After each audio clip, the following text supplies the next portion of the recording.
सत्संगत जी प्रेम से कहना। सत्संगत हिमाचल प्रदेश के इस प्रांतीय संत समागम के दूसरे दिन भी कल की तरह पहले दिन की तरह एक सुंदर वातावरण में समय बिताने को मिला है, जहाँ पर सभी प्यार का जहान बसा रहे हैं।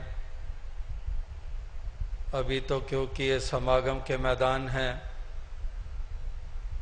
और यहाँ पर हमें प्यार वाला वातावरण देखने को मिल रहा है, तो भक्त यही चाहते हैं कि यही प्यार चारों तरफ स्थापित हो जाए, ये प्रेम भाव हर हृदय में बस जाए, ये इंसान इंसान का हितैषी बन जाए और सारे ही प्रभु परमात्मा इस परम सत्य को जीवन का आधार बनाकर इसी के रंग में रंगे हुए इस जीवन के सफर को तय करें। इन्हीं भावनाओं को अभिव्यक्ति जहाँ पर शब्दों के रूप में भी मिल रही है, जहाँ पर गीत कविता व्याख्यान के रूप में हिमाचली भाषा या नेपाली भाषा या अंग्रेजी या पंजाबी या हिंदी भाषा, इन भाषाओं में जहाँ पर ये पैगाम दिया गया, एक ऐसी अभिव्यक्ति रचना के द्वारा कुछ कला का भी सहारा लिया जाता है, तो उसके साथ साथ जो एक भक्त इस प्रकार से विचरण करता है, ये जीवन के सफर को तय करता है, तो वो अभिव्यक्ति एक कर्म के रूप में वो बहुत ही प्रभावशाली होती है। ये भी आज महापुरुषों ने अपनी रचना से इस पहलू को भी एक उजागर किया। तो लगातार कल से यही जिक्र हो रहे हैं कि संसार इस सच से अनजान, एक हकीकत से अनजान अंधकार ढोता चला जा रहा है। इसीलिए इतने इतने भ्रम और भ्रांतियां, जहां पर इन पहाड़ी इलाकों में आने का मौका मिलता है या गढ़वाल या कुमाऊं जाने का मौका मिलता है, जहां पर पहाड़ों की ऊंचाइयां हैं, वहां पर भ्रम और भ्रांतियों को भी बहुत ऊंचाइयां मिली हुई हैं, यानी कि अंधकार भी बहुत बड़ा है। तो ये एक पहाड़ी इलाकों की केवल बात नहीं है, ये अज्ञानता का अंधकार तो जहां तहां हमें देखने को मिल रहा है। भ्रम और भ्रांतियों में ग्रस्त इंसान हमें जगह जगह पर मिल जाते हैं। यहाँ तक कि लोग जो अपने आप को पढ़ा लिखा मानते हैं, वो पढ़ाइयाँ लिखाइयाँ होने के बावजूद भी अंधकार वहाँ पर नजर आ जाता है। तो महापुरुष संतों का प्रयास इतना ही रहा है कि अंधकार मिट जाए, क्योंकि अंधकार, ये इग्नोरेंस अपने आप में एक जड़ है। तो इस जड़ पे प्रहार करते हैं। अगर जड़ ही काट दी जाए तो उसके ऊपर टिका हुआ वृक्ष वो भी फिर नहीं टिक पाएगा। इसी प्रकार से एक मूल, एक जड़ है इंसान की अज्ञानता।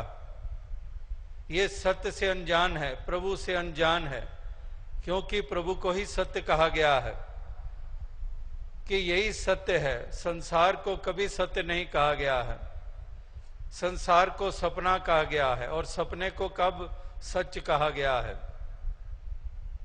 जैसे वो भी मिसालें हमने कई दफा सुनी हैं कि जब राजा सोया हुआ और सपना देख रहा है और फिर जग जाता है और प्रश्न कर रहा है कि वो सत्य था या ये सत्य है, ये भी उसने पूछ लिया। तो आगे से साधु ने जवाब दिया कि राजा ना वो सत्य था और ना ये सत्य है। तुम सोचते हो कि उस शारीरिक निद्रा से उठ गए हो तो ये सत्य हो गया, तो ये सत्य ये भी नहीं है, क्योंकि तुम उठे हो इसी संसार के तरफ तुम जागरूक हो।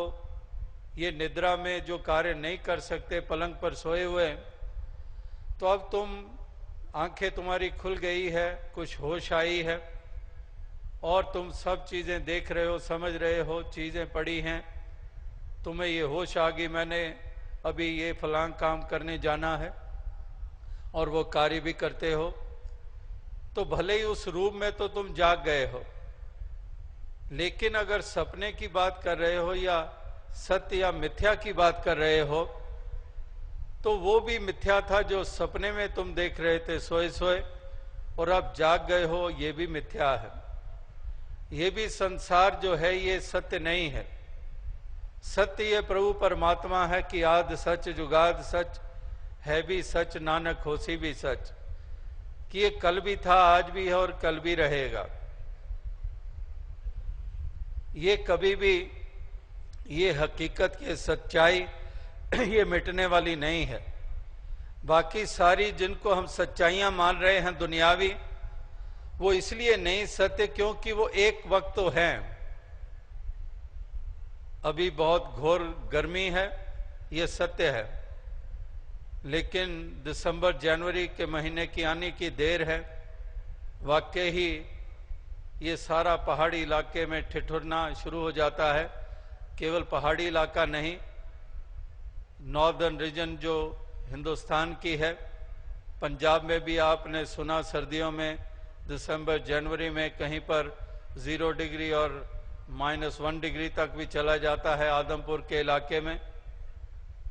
तो इस प्रकार से एक वक्त में एक सच्चाई होती है। आज किसी का बचपन सच्चाई है, थोड़े बरस बीतते हैं तो जवानी सत्य हो जाता है, और उम्र बढ़ती है तो बुजुर्गी सत्य हो जाती है। अब जवानी भी सत्य ना रही, अब वो भी केवल अतीत रह गया। उसके तरफ ललचाई नजरों से बेशक देखते रहें कि जवानी हुआ करती थी, वो बचपन हुआ करता था, लेकिन वो अब बीत चुका है। अब वो तुम्हारा वर्तमान का वो सत्य है। इसी प्रकार से ये दुनियावी सच्चाइयां काल के अधीन हैं, स्थानों के साथ बदल जाती हैं। अभी हम रात्रि के वक्त यहाँ बैठे हुए हैं, यहाँ पर हम शुभ रात्रि एक दूसरे को कह दें, लेकिन टेलीफोन उठाकर अगर हम अमेरिका वालों को कहें कि शुभ रात्रि, वो कहेंगे हमें तो गुड मॉर्निंग कहो, कि यहाँ तो सुबह का वक्त है। तो इस प्रकार से ये दुनियावी सच्चाइयां ये बदलती जाती हैं। तो महापुरुष संत कहते हैं कि सत्य को अपना लिया जाए, जो काल से बदलता नहीं है, जो स्थान से बदलता नहीं है। आजकल यहाँ गर्मियां हैं और ऑस्ट्रेलिया में सर्दियों का वक्त है। जब यहाँ पर सर्दी होती है, वहाँ गर्मी का प्रकोप होता है। जो इक्वेटर लाइन के साथ साथ बसने वाले मुल्क स्थान, उनका मौसम बिल्कुल अलग होता है। क्लाइमेट, टेम्परेचर्स वेरी करते हैं दोनों में। तो इसी प्रकार से सत्य के साथ नाता जोड़ना, सत्य को आधार मानना, ये सत्य का बोध करना, यही उजाला है। अज्ञानता के अंधकार की बात हो रही थी, एक इग्नोरेंस की बात हो रही थी कि एक आत्मा भी अज्ञानता में है और मन में भी अंधकार छाया हुआ है। इसीलिए आत्मा भी मूल परमात्मा की अंश होने के बावजूद भी इसकी भटकन बनी हुई है, और ये मन भी भ्रम और भ्रांतियों में ग्रस्त है, क्योंकि इसमें भी अंधकार छाया हुआ है। तो ये ज्ञान उजाला आत्मा को भी रोशन करता है और मन में भी सवेरा कर देता है। इसीलिए इस हकीकत, इस सच्चाई को जीवन में अपनाने की बात हो रही है कि प्रभु परमात्मा ईश्वर ये निराकार अकाल पुरख जिसको अनंत नामों से पुकारा जाता है, और इसके अनंत नाम होंगे भी क्योंकि अनंत गुणों का मालिक है। इसको कोई भी गुण किसी को ज्यादा करके उसको आभास हुआ या महसूस हुआ, उसने इसको वही नाम दे दिया। तो ये नाम अनेकों हैं लेकिन अस्तित्व एक ही है। तो एक परमात्मा ईश्वर निराकार, इसी के ज्ञान की बात हो रही है। कल भी आपने सुना, आज भी सुना कि ये ब्रह्म ज्ञान की प्राप्ति कर लो, क्योंकि ब्रह्म की प्राप्ति और भ्रम की समाप्ति, कि ब्रह्म की प्राप्ति होती है तभी भ्रम की समाप्ति होती है। ब्रह्म और भ्रम में अंतर है कितना बड़ा। ब्रह्म उजाला है, भ्रम अंधेरा है। तो इसलिए ब्रह्म की प्राप्ति, भ्रम की समाप्ति, कि भ्रम मिट नहीं सकता है जब तक ब्रह्म की प्राप्ति नहीं होती है। तिमिर ग्यो रवि देखते, तिमिर अंधकार नहीं मिट सकता जब तक ये सूर्य उदय नहीं होता है। तो ये सूर्य उदय होता है तभी सवेरा होता है। इसी प्रकार से ये ज्ञान उजाला होता है। दुनियावी भी हमारी कितनी प्रकार की इग्नोरेंसेस हैं।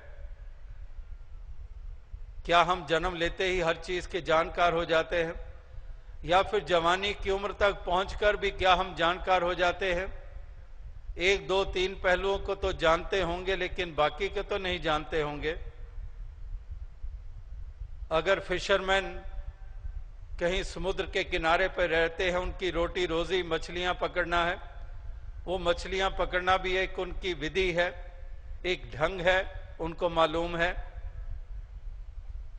और एक इंजीनियर है, एक मैकेनिक है, और उसमें भी कितने अंतर हैं कि एक गाड़ियों के इंजन के बारे में जानता है लेकिन हवाई जहाज के इंजन के बारे में नहीं जानता, चाहे दोनों ही मैकेनिकल इंजीनियर हैं। वो एविएशन में आ जाता है, ये एक दूसरा ट्रांसपोर्टेशन में आ जाता है, या और मशीनरी में आ जाता है, कोई फैक्ट्री के संदर्भ में, कोई गाड़ियों के संदर्भ में। इसी प्रकार से अगर कोई इंजीनियर है मैकेनिकल, तो सिविल इंजीनियर कोई है, वो कंस्ट्रक्शन में उसको वो ज्ञान है, उसको मैकेनिकल के पार्ट का कोई अधिक ज्ञान नहीं है। इसी प्रकार से अगर मेडिकल फील्ड में ले लें तो वहां पर भी कोई हार्ट स्पेशलिस्ट है, कोई इसी प्रकार से न्यूरो सर्जन है कोई, या न्यूरोलॉजी के बारे में जानता है। तो कहने का भाव के सीमित सा सिलसिला है सारा। तो दुनियावी भी हमारे एक पहलू की जानकारी है, दूसरे पहलू की तरफ इग्नोरेंस है। तो यहां पर ब्रह्म की प्राप्ति, भ्रम की समाप्ति, कि एक ब्रह्म की प्राप्ति हो जाए तो भ्रमों का नाश हो जाता है। तो यही युगों युगों से महापुरुषों ने ये उद्घोष किए हैं कि इसके बगैर ना आत्मा का बनने वाला है, ना ये जीवन का बनने वाला है। ये बना है उन्हीं का जिन्होंने ये ब्रह्म की प्राप्ति की है। और लोग सोचते हैं कि केवल कुछ क्रियाएं कर लो, ये जप तप पठन पाठन कर लो, यात्राएं स्नान कर लो, शरीर पर चंदन के लेप लगा लो, वीरानों में चले जाओ, शरीर एक नाता तोड़ लो, परिवारों से पलायनवादी बन लो। ये तमाम साधनों का इस्तेमाल कर लिया जाए तो ये मंजिल मकसूद मिल जाती है, ये सत्य का बोध हो जाता है, ये ब्रह्म की प्राप्ति हो जाती है। ये भी आप यहां भी देख रहे थे लगातार, और कल भी महापुरुषों ने गीता के अमर संदेश का जिक्र किया कि देवताओं की पूजा करने वाले वहीं तक पहुंचते हैं, और पितरों की पूजा करने वाले वहीं तक पहुंचते हैं, और पिशाचों की पूजा करने वाले वो भी, आप भी वही कुछ बन के रह जाते हैं। तो ये नाना प्रकार के पद्धतियां और ये विधियां इंसान अपनाता चला जाता है। भगवान कृष्ण ने भी कहा कि मेरे 4 प्रकार के भक्त, एक आर्थ भक्त हैं, एक अर्थार्थी भक्त हैं, एक जिज्ञासु भक्त हैं, एक ज्ञानी भक्त हैं। आर्थ भक्त वो हैं कि जो कि भय के कारण मेरी पूजा कर रहे हैं, कि उनको भय है, जिनको भय है मन में कि कहीं पर कोई नुकसान ना हो जाए या फिर कोई और प्रकार का भय है, तो भय के कारण कि कुछ मेरा लुट ना जाए, कुछ खो ना बैठूं, ये भय, तो भय के कारण भी मेरी पूजा अर्चना हो रही है। और अर्थार्थी भक्त, अर्थ की कामना, अर्थ यानी कि ये दुनियावी माया, दौलतें, जायदादें,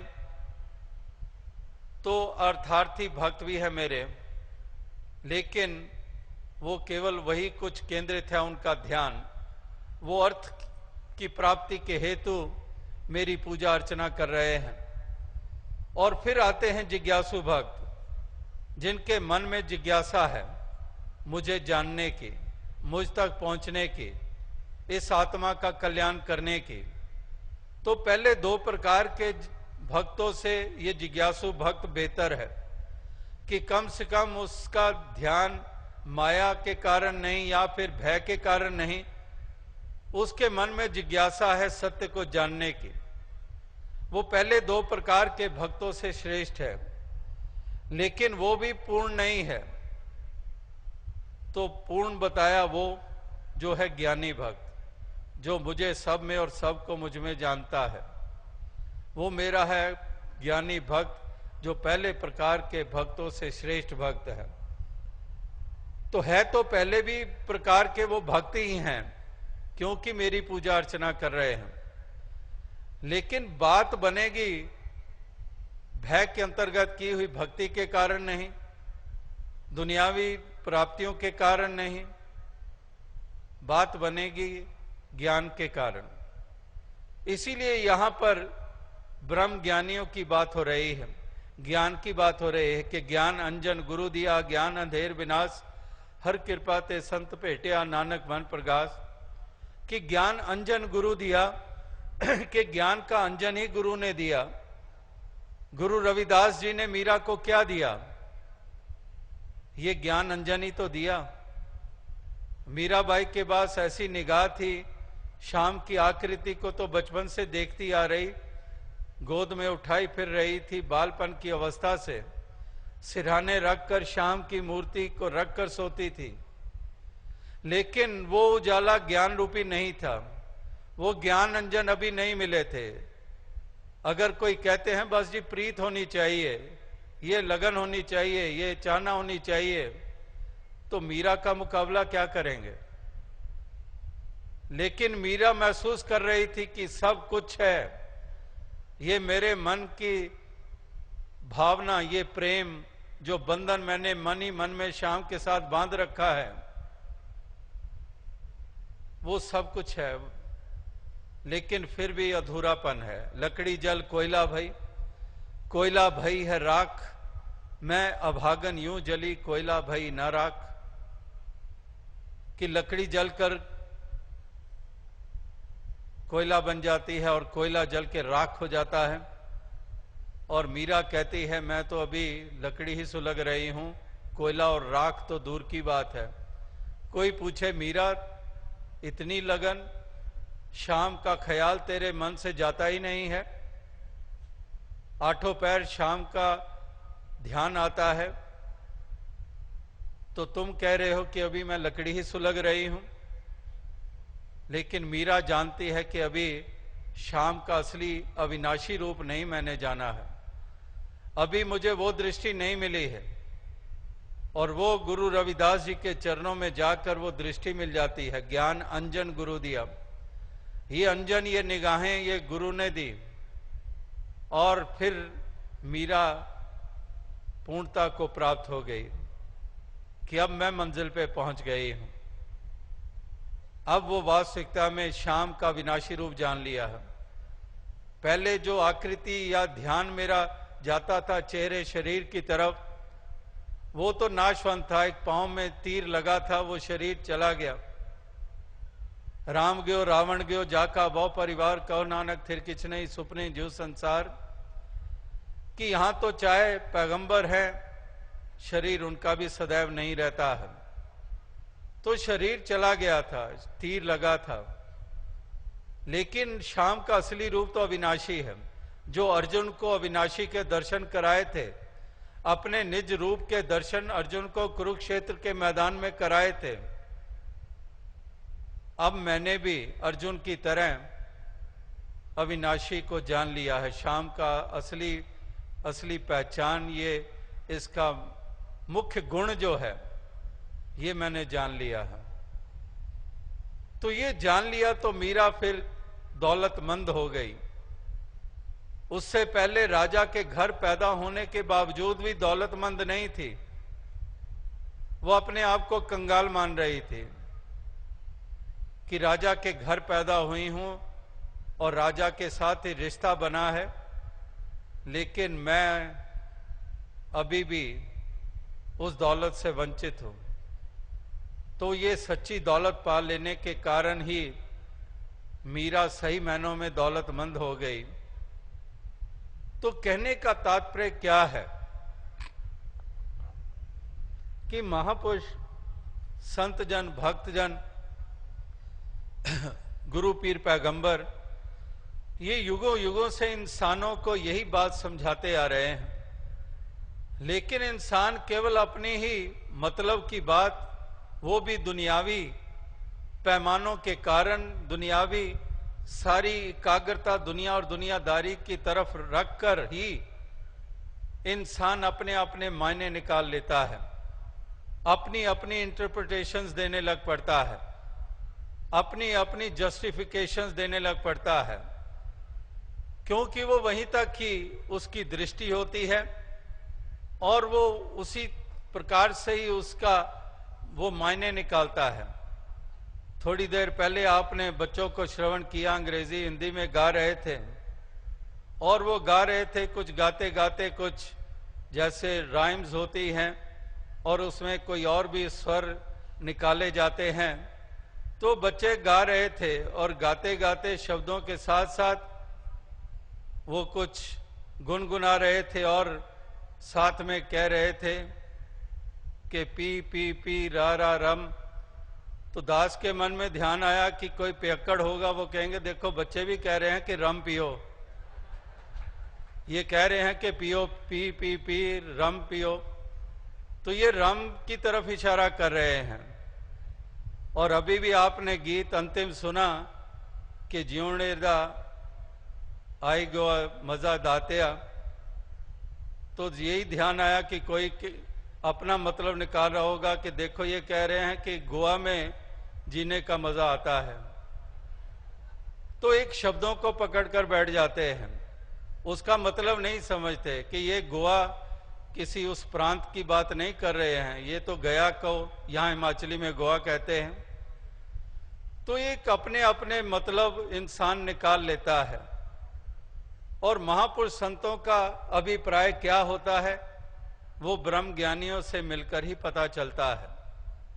तो इसीलिए महापुरुष संत जन, इनका संग यही हमारे लिए पार उतारे का कारण बनता है।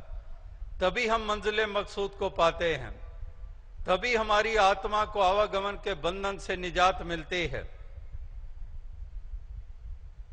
ये इन्हीं का संग करते हैं, तभी इन्हीं से ये दात ज्ञान की पाते हैं, तभी संभव होता है।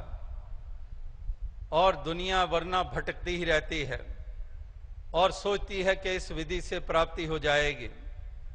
और सूफी संतों ने भी साफ साफ कहा, बुल्ले शाह जी जैसे संतों ने, कि बुलिया रब दा की पाना, इधरों पुटना ते इधर लाना।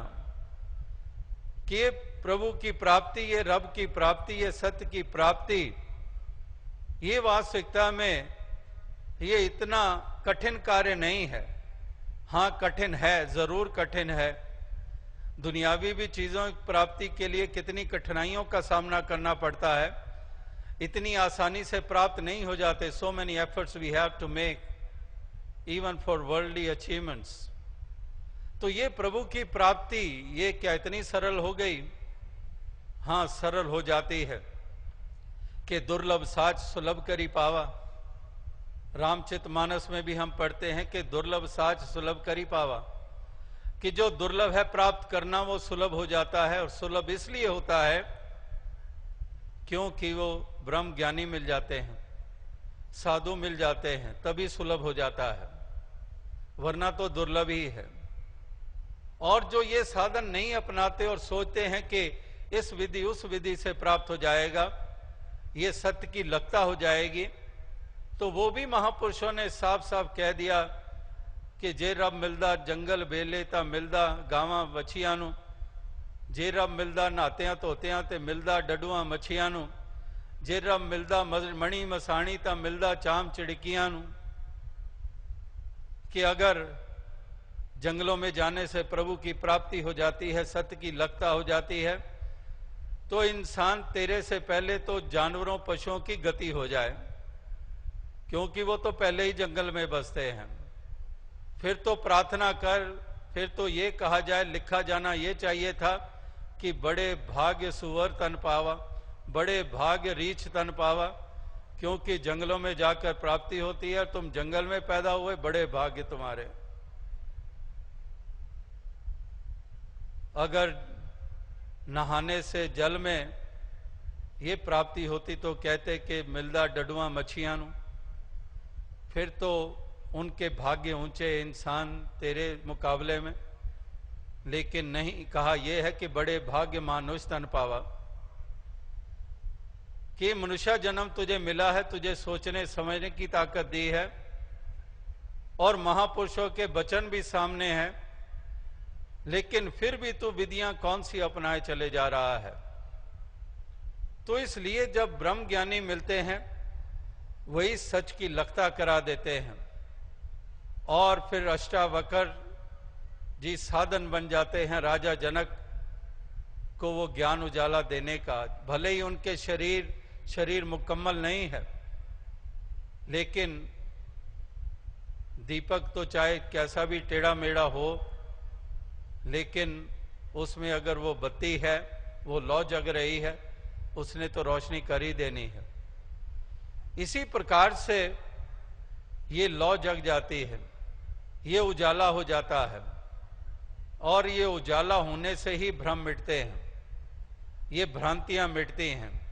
आत्मा को कितनी बड़ी भ्रांति है, शरीरों में रह रहकर अपने आप को भी ये शरीर मान लेती है।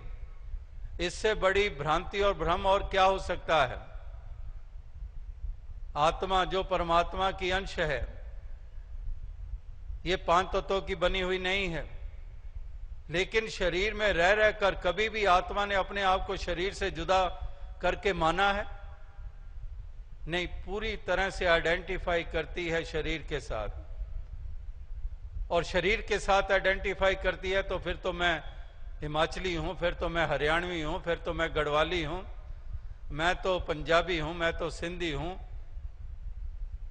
अब आत्मा ना पंजाबी, ना सिंधी, ना गुजराती है, परमात्मा की अंश है, लेकिन इग्नोरेंस के कारण ये अपने आप को शरीर के साथ आइडेंटिफाई कर लेती है, और फिर यही सिलसिला इसका आगे जाता है। और इसलिए महापुरुष संत जनों ने इंसान को कहा कि बड़े भाग्य मानुष तन पावा, कि बड़े भाग्य हैं ये मनुष्य तन तुझे प्राप्त हुआ है, कि इसी जन्म में जिसको तुझे ये सोचने समझने की ताकत दी है, तो इसका तो इस्तेमाल कर। यूं ही आंखें मूंदे ना चला चल, जरा गौर करके महापुरुषों ने, संतों ने, गुरु पीर पैगंबरों ने कौन सा ढंग बताया है, और परमात्मा के गुण भी बताए हैं। कितने गुण इस प्रभु के बताए हैं, वो गुण भी तुझे बताए गए हैं, लेकिन फिर भी तुझे कोई दाएं बाएं किसी चीज के बारे में बता देता है, और बगैर सोचे समझे कि प्रभु के गुण तो ये मैंने पढ़े थे, लेकिन उस वक्त दिमाग ही जैसे बंद हो जाता है, और उसी रास्ते पे चल निकलता है, और अंधकार ढोता चला जाता है। तो इस प्रकार से महापुरुष संत जनों ने ये पैगाम ये दिए हैं कि इंसानों, तुम इस विधि से ही अपना उद्धार कर सकते हो, और वरना तो जो विरंच शंकर सम होई, ये भी कहा है कि इतने ऊंचे रुतबे वाले भी, उनको भी ये साधन की जरूरत पड़ी है। राम जिनको हम भगवान का रूप देखते हैं, उनको क्या जरूरत पड़ी है वशिष्ठ जी के पास जाने की? वो तो स्वयं भगवान है। लेकिन नहीं, जैसे अवतार वाणी में भी हम पढ़ते हैं कि दुनिया नू रा दसन दे लई, कि दुनिया को ये रास्ता बताने के लिए ये सब नू रीत निभानी पई, ये सबको रीति निभानी पड़ी है। वरना तो वो है ही मुकम्मल हैं, प्रभु का रूप है, स्वयं भगवान है। लेकिन दुनिया नू रा दसन दे लई, कि दुनिया को बताने के लिए कि हम जिनको तुम इतना ऊंचा रुतबा दे रहे हो, कि हमें भी गुरु की शरण जाना पड़ा है। मैं राम हूं, मुझे वशिष्ठ के पास जाना पड़ा है। और हम सोचते हैं कि हम उन्हीं के वचनों को पढ़ पढ़ सुन सुनाकर हम मंजिल मकसूद को पा लेंगे। नहीं, ये पढ़ने पढ़ाने से नहीं। पढ़े सुने क्या होए, जब सहज न मिलियो सोई, कि इस प्रकार से ये इंसान ये प्राप्ति नहीं हो सकती है। एक पानी का गुण जिसको हम कहते हैं कि पानी है, जल है, और स्कूल में बताया जाता है कि पानी, this is a composition of two gases, oxygen and hydrogen.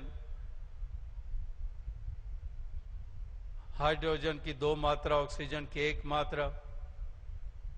अब कोई कहे कि मुझे पता है जल, इस प्रकार से वो थ्योरी बता देगा। लेकिन हमारी प्यास क्या उस फॉर्मूले या उस इक्वेशन के द्वारा ही हमारी प्यास मिट जाएगी? I very well know the equation, I know H2O, तो इससे तुम्हारी प्यास बुझ जाएगी? स्नान कर लोगे?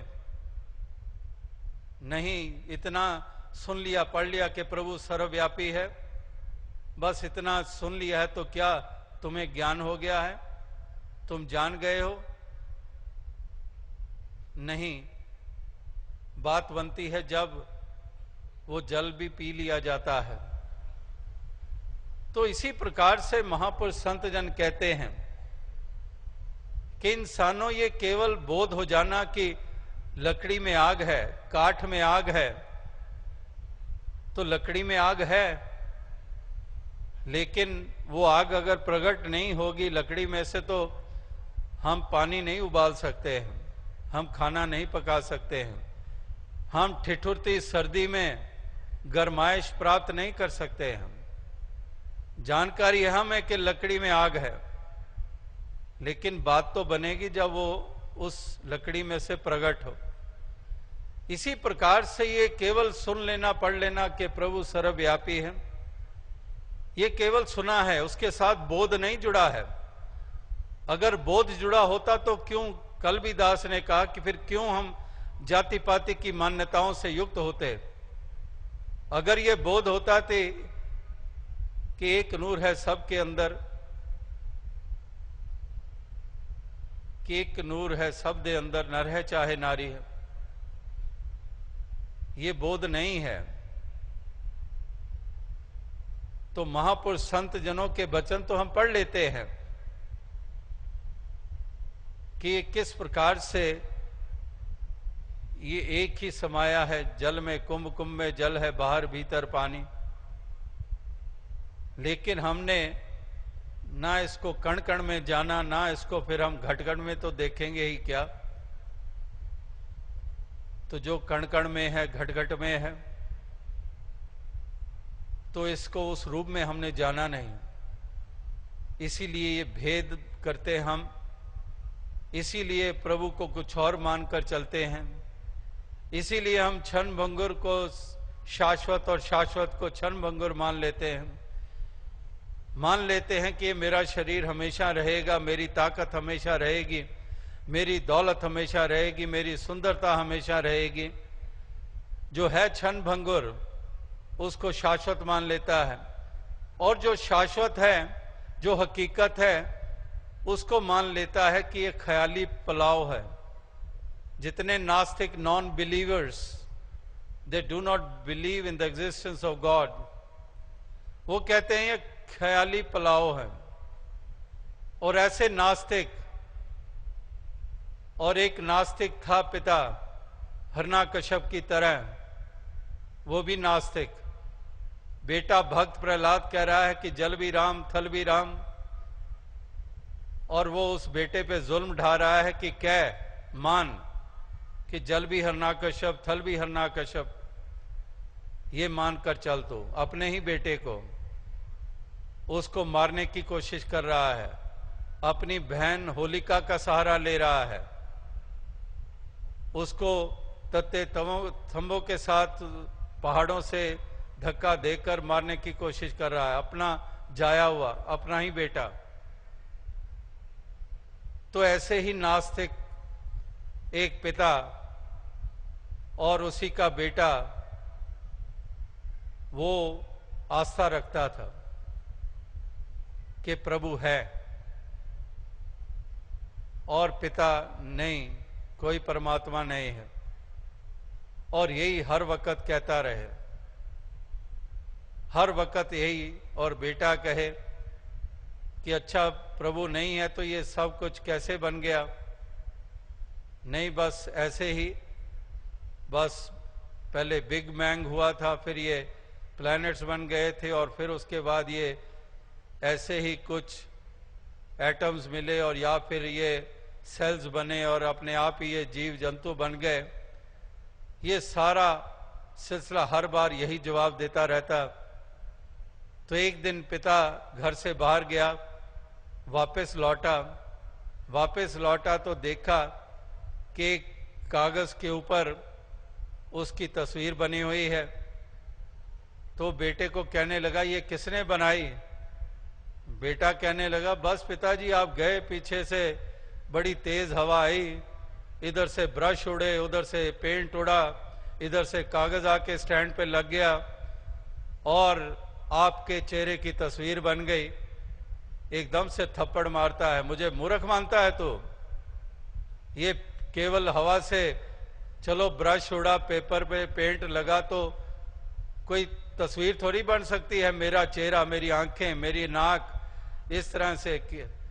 तो बेटा कहने लगा है पिताजी एक कागज के टुकड़े पर आपकी शक्ल की तस्वीर नहीं बन सकती, और ये इंसान और ये जिस्मों में सिस्टम्स जो लगे हुए हैं, ये पाचन शक्तियां, ये सब कुछ, हवा की नाली, ये सांस लेने की नाली, ये स्पर्श में जो महसूस होना, स्किन, और केवल एक शरीर तक की अगर आप सोचने बैठ जाओगे तो दिमाग बोझल हो जाएगा।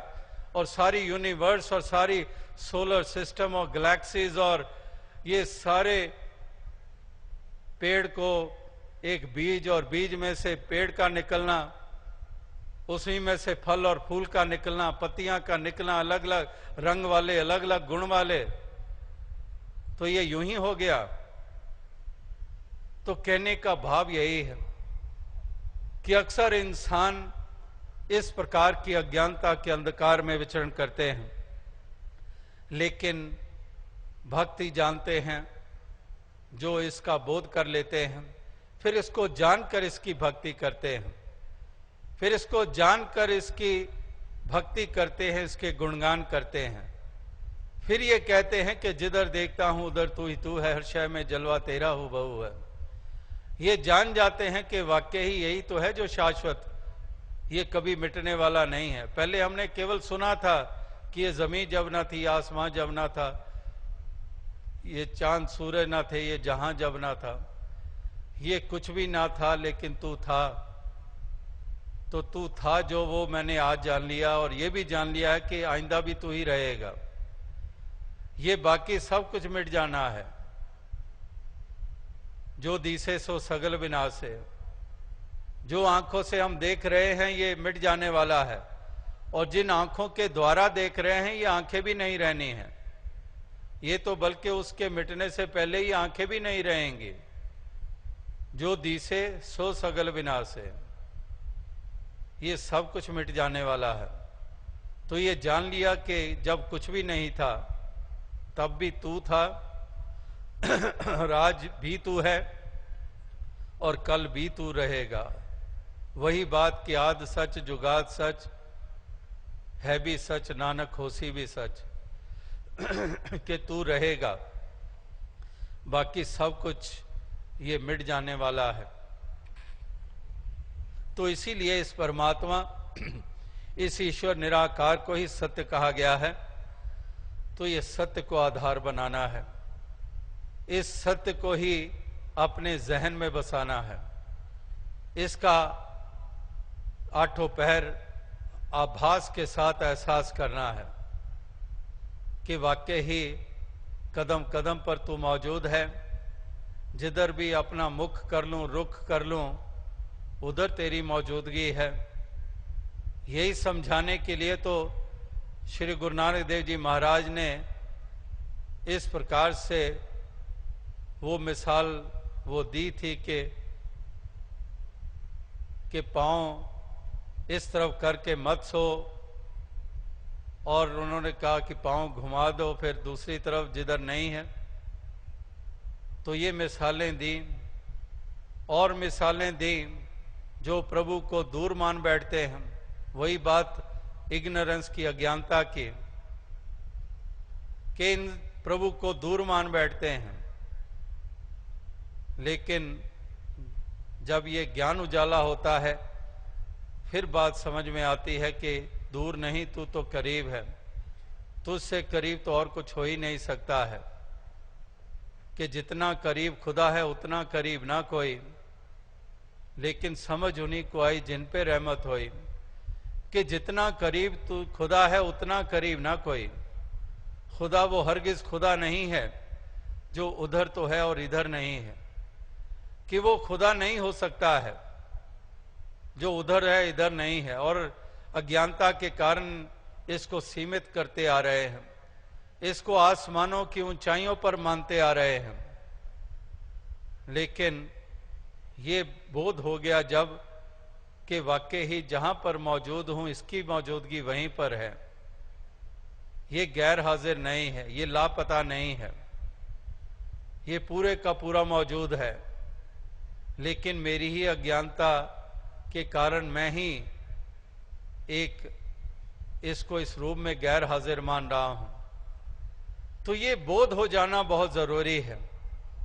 और जिसको बोध हो गया उसके भेद मिट गए, और फिर उसी ने ही इस जीवन काल में मंजिल मकसूद को पा लिया, इस निज घर की प्राप्ति कर ली। और इस निज घर में ही फिर इसका बसेरा हो जाता है। यही एक महापुरुष संत जन ये संदेश, ये पैगाम ये दिए चले जा रहे हैं कि जहां पर इस विधि से आत्मा का कल्याण होना है, और जैसे कहा कि इसी विधि से ये तुम्हारे मन का अंधकार भी मिटेगा, ये मन में भी उजाला होगा, मन की भी भ्रांतियां मिटेंगी, ये तेरे मेरे के भाव मिटेंगे, और जान जाओगे कि वाकई ही ये प्रेम सच्चा इस प्रभु से, इसके बंदों से करके ही संभव है। वरना हम कभी भी प्रभु प्रेमी बनने वाले नहीं हैं। ये प्रभु प्रेमी ये बनेंगे ही वही, और बनते भी वही हैं, और आज तक बने भी वही हैं जिन्होंने इसके बंदों से प्यार करना सीखा है, जो इसके बंदों से प्यार करते हैं, जो मन में हित का भाव रखते हैं बंदों के प्रति, चाहे वो किसी भाषा प्रांत वाला है, किसी मुल्क वाला है, तो उसके प्रति एक हित का भाव और प्रेम का भाव रखते हैं। तो ये प्रेम करते हैं, प्रेम करना जानते हैं बंदों से, इसीलिए प्रभु प्रेमी हैं। और अगर बंदों से प्रेम नहीं करना जाना तो प्रभु से प्यार हम क्या खाक करेंगे। अक्सर सोचते हैं कि प्रभु से प्रेम का मतलब फिर वही बात कि मैं बस धूप जला लूं, मैं बस हाथ में थाली उठाकर एक इस तरह से घुमा दूं, मैं बस स्नान कर लूं, मैं ये कर लूं वो कर लूं, बस प्रभु को मैं रिझा रहा हूं, प्रभु से मैं प्यार कर रहा हूं। और दूसरी तरफ बंदों के ऊपर जुल्म ढाता रहूं, बंदों के दिल दुखाता रहूं, इनका शोषण करता रहूं, ये लूट मार करता रहूं, इनकी जानें लेता रहूं, ये सब कुछ करता रहूं, और दूसरी तरफ क्योंकि मैं वो क्रियाएं कर रहा हूं तो मैं प्रभु प्रेमी हूं, अपने आप में ही अपने आप के लिए पैमाने बना लिए और अपने आप को उस रूप में पूर्ण मान लिया।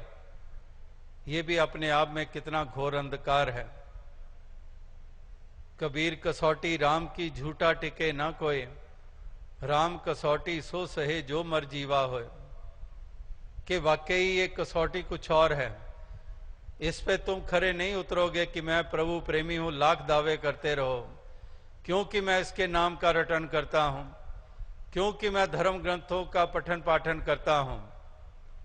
वो तो जैसे कलबीदास ने वो 2.5 अक्षर प्रेम की बात कही, और सूफी संतों ने भी यही कहा कि पढ़ पढ़ इल्म हजार किताबां आलम होए सारे हूं, कि हजारों किताबें पढ़ टाली और सोचा कि हम आलम फाजल हो गए, लेकिन एक हर्फ इश्क दाना जानन भुल्ले फिरन विचारे हो। कि एक हर्फ इश्क दाना जानन, तो वो भूले हुए माने जाते हैं, वो किसी भूल में पड़े हुए हैं। कि हजारों किताबें हमने पढ़ ली हैं, पढ़ पढ़ इल्म हजार किताबां कदे अपने आप नूं पढ़िया ही नहीं, जा जा वड़दे मंदर मसीती कदे मन अपने विच वड़िया ही नहीं।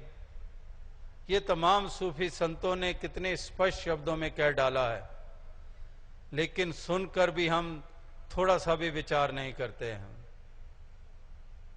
कहीं पर सोचते नहीं है कि मैं जिनको देख रहा हूं वो वाकई ही वही कुछ तो कर रहे हैं जिसकी तरफ ये झंझोड़ रहे हैं संत।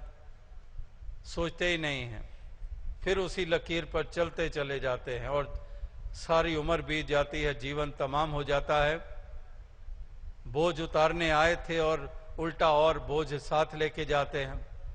भरमों से निजात पाने का मौका मालिक ने दिया था, और पता नहीं कितने भरमों की पोटलियां और बांध लेते हैं, साथ ले जाते हैं, और फिर आगे भी ये देनदारी बनी रहती है। तो इसलिए महापुरुष सुचेत करते हैं कि सूझवान बनो, समझदार बनो, और इसी में तुम्हारा लाभ है, इसी में तुम्हारा कल्याण है कि तुम इस परमात्मा जिसके अनंत नाम है, जिसके गुणों की चर्चा भी करते हो, एक तो आत्मा को इसका बोध करा लो, और दूसरा एक मन में भी इसी उजाले के द्वारा एक ऐसे भावों को स्थान दे दो जो भाव कल्याणकारी हैं, जो भाव तुम्हारे लिए और दूसरों के लिए लाभदायक हैं। उन भावों को अपने हृदय में स्थान दे दो और इस प्रकार से ऐसा जीवन जी डालो कि फिर तुम्हें शाबाशी प्राप्त हो। फिर जैसे कहा है कि इत्थे मिलन वड्याइयां दरगे मोक्ष द्वार, कि यहाँ पर भी बड़ाई मिले और आगे भी मोक्ष द्वार तुम्हें प्राप्त हो जाए यानी कि लोक और परलोक, आत्मा और मन, ये दोनों का ही सवर गया है। क्योंकि लोक भले ही हम जो लोक की यात्रा तय करते हैं, इसमें तन भी है, इसमें धन भी है, लेकिन मन का सबसे बड़ा रोल है। कल भी आपने पढ़ा कि ये मन चंगा हो जाए तो कठौती में गंगा, कि जिसका मन चंगा तो कठौती में गंगा, कि लोक का संवरना इस मन के संवरने के कारण है। तो ये मन में सुंदर भाव अगर स्थापित हो जाते हैं, फिर इस लोक की यात्रा जो तन के द्वारा हम तय कर रहे हैं, फिर तन का भी सदुपयोग किया जाएगा। धन का इस्तेमाल कर रहे हैं, फिर धन का भी सदुपयोग किया जाएगा। धन के द्वारा शोषण नहीं किए जाएंगे, क्योंकि मेरे पास दौलत है, मैं इस मनी पावर से मैं किसी को भी, निर्दोष को भी अंदर करा दूंगा, क्योंकि मनी पावर है। मैं खरीद सकता हूं, जो लॉ एनफोर्समेंट अथॉरिटीज हैं खरीद लूंगा अपनी दौलत से, यानी कि दौलत का दुरुपयोग, तन की ताकत का दुरुपयोग। तो इसलिए मन के ऊपर कितना कुछ निर्भर है, क्योंकि ये भाव मन में पैदा हुए, इसलिए तन का भी दुरुपयोग हुआ, धन का भी दुरुपयोग हुआ, और एक दिमाग का भी दुरुपयोग हुआ। जो सोच सकता है, जो कोई प्लान कर सकता है। प्लानिंग प्रोग्रेसिव भी होती है और प्लानिंग विनाश वाली भी होती है। दिमाग चलता है, कोई दवाइयां बना डालता है जान बचाने के लिए, दिमाग चले लोगों के और हथियार बना डाले, एटम बॉम्ब्स बना डाले। है तो दिमाग ही है जिस तरफ चल निकला। यानी कि इसी तरह से ये भाव ये मन के अगर सुंदर हो जाते हैं, मन में उजाला हो जाता है, तो फिर हर सामर्थ्य का सदुपयोग होगा। फिर अगर शासन करने को भी मिले, अगर हुकूमत करने को भी मिले, उसका भी फिर दुरुपयोग नहीं होगा, फिर वाकई ही जनता के काम आएंगे। लेकिन अगर आज ऐसा हमें नहीं देखने को मिल रहा है, पूरी तरह से शोषण और करप्शन सर उठाए बैठी है, फिर वो सत्ता, वो ताकतें भी उसका दुरुपयोग, जिसके पास तन की ताकत है उसका दुरुपयोग कर रहा है, जिसके पास दौलत है उसका दुरुपयोग कर रहा है, किसी के पास पोजीशन है उसका दुरुपयोग कर रहा है। तो इसका मतलब कि लोक की यात्रा सवरी नहीं है। लोक की फिर बाजी कहां जीते? तो इसलिए लोक की बाजी भी जीतनी है, लोक को भी संवारना है।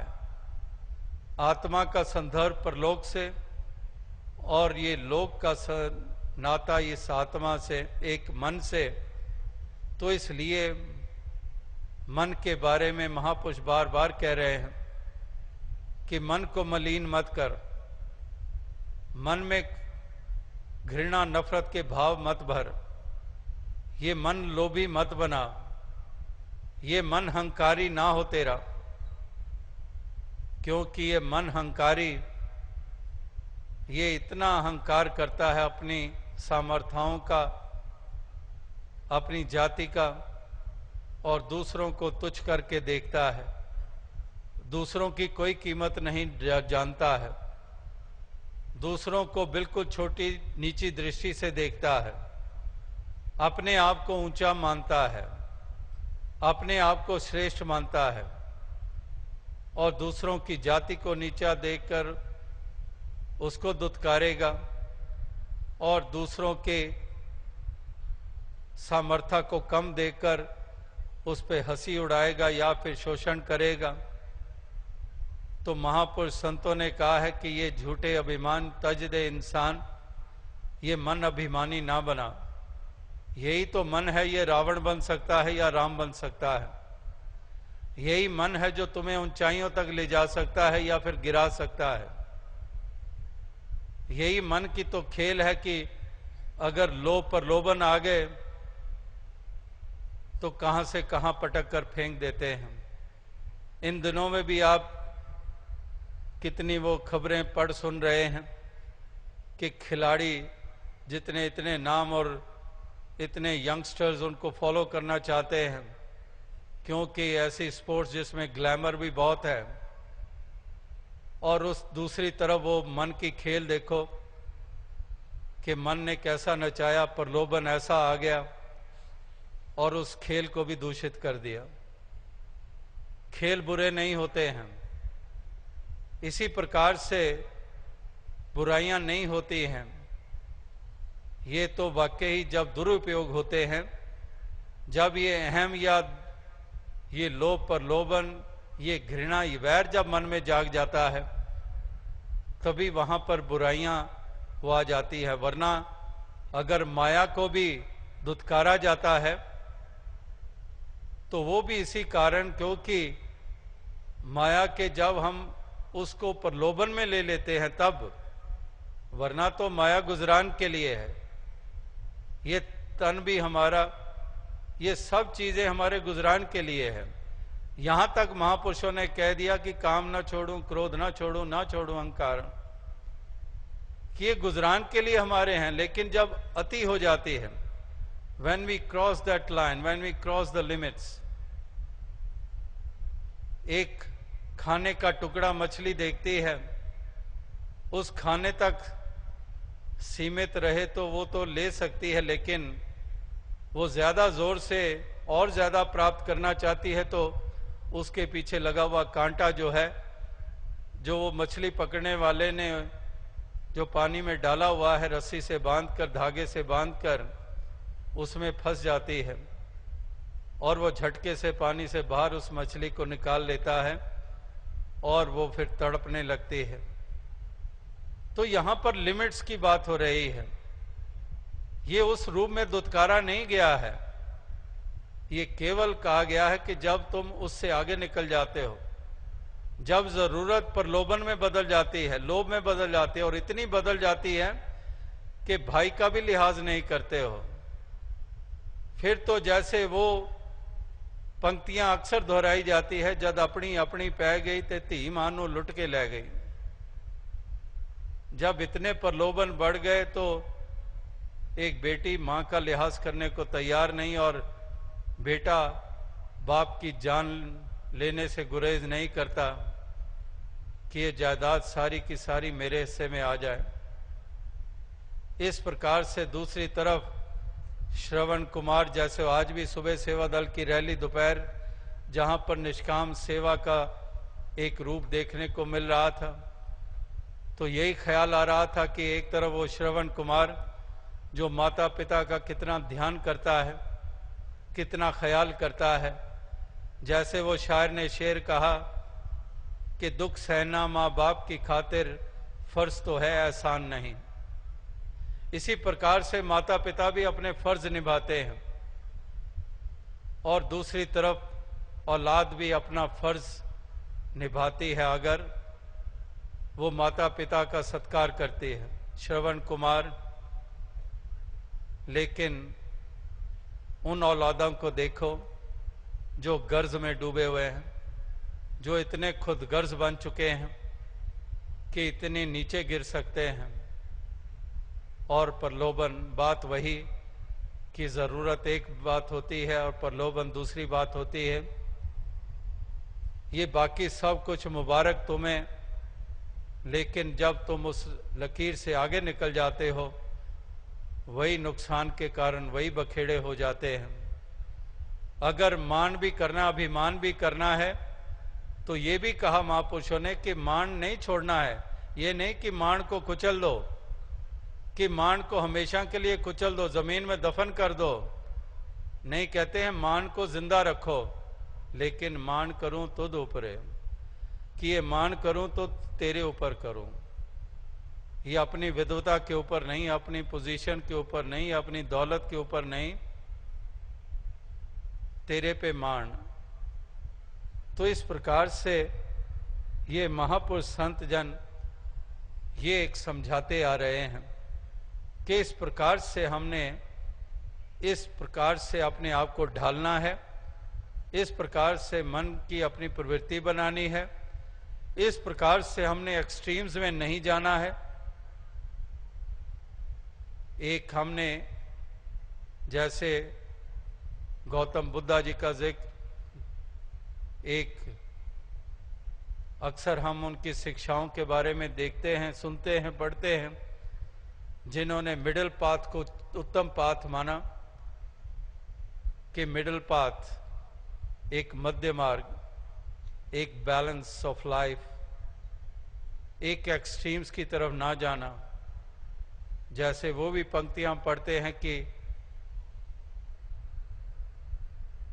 अत का भला ना बोलना, अत की भली ना चुप, अत का भला ना बरसना और अत की भली ना धूप। कि अत का बरसना भी और धूप भी अति की, और बोलना भी अति का, कि चुप ही नहीं करना। कहते हैं कि इसकी जुबान को तो जुलाब लगे हुए हैं। और बिल्कुल ही चुप रहना, तो कहते हैं ये अतियां हैं। एक विरक्ति और एक आसक्ति। लेकिन मध्य मार्ग जो भगवान कृष्ण ने बताया कि ना विरक्ति ना आसक्ति, एक अनासक्ति का भाव, कि अनासक्ति का भाव, डिटैच अटैचमेंट, कि we have to detach ourselves but at the same time have to be attached.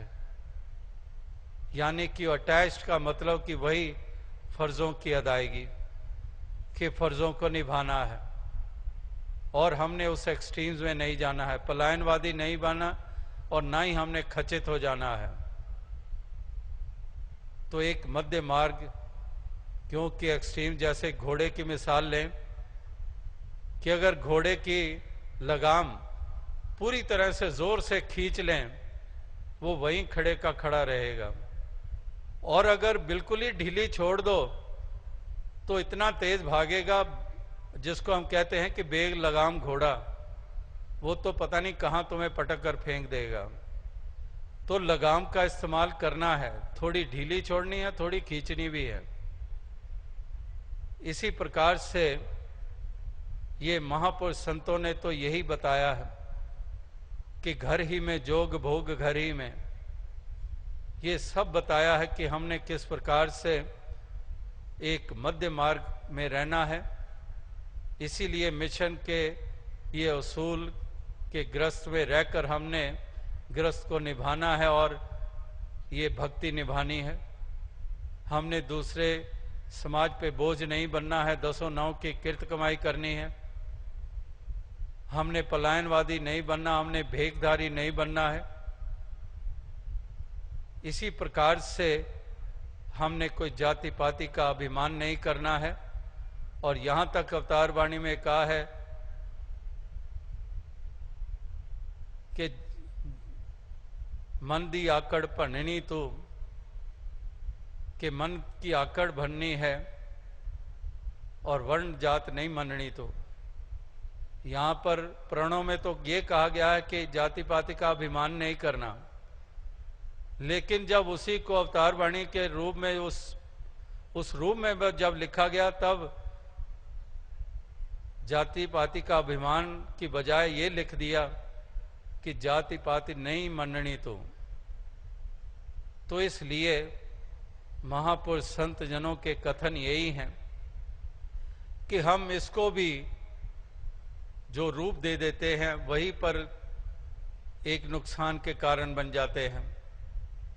मुख्य रूप में जातियां इस लिहाज से नहीं बनी थी, ये वर्ण जो पद्धति है ये इस रूप में नहीं बनी थी।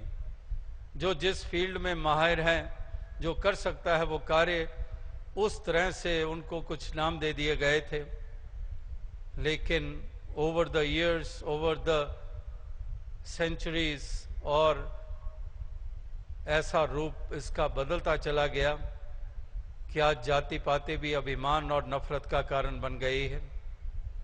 बात फिर वही आती है कि अगर बात समझ ली जाए, अगर बोध कर लिया जाए, फिर हम सही सब कुछ कर पाएंगे, वरना तो सब फिर बिगाड़ ही बिगाड़ है। तो दास और अधिक शब्दों का सहारा लिए बगैर इन्हीं शब्दों से आपसे इजाज़त चाहेगा। और ये समागम 2 दिवसीय हिमाचल प्रदेश का, जहाँ पर ये सत्य के साथ नाता जोड़ने की प्रेरणा, जहाँ पर ये भाईचारे की भावना को बढ़ावा देने का पैगाम दिया जा रहा था कि हम सभी रहें मिली जुली के मिलजुल कर रहें।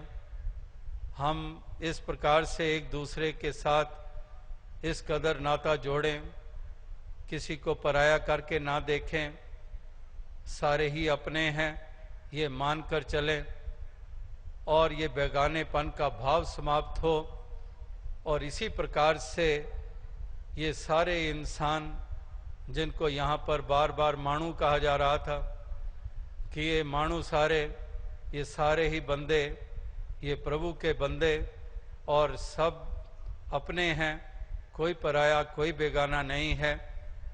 तो इस प्रकार से ऐसी दृष्टि को प्राप्त कर लें जो संतों की दृष्टि है, और उसी दृष्टि से देखते हुए और उसी अनुसार फिर व्यवहार करते हुए, हम सद्व्यवहार करते हुए इस जीवन की यात्रा को हम तय करते चले जाएं।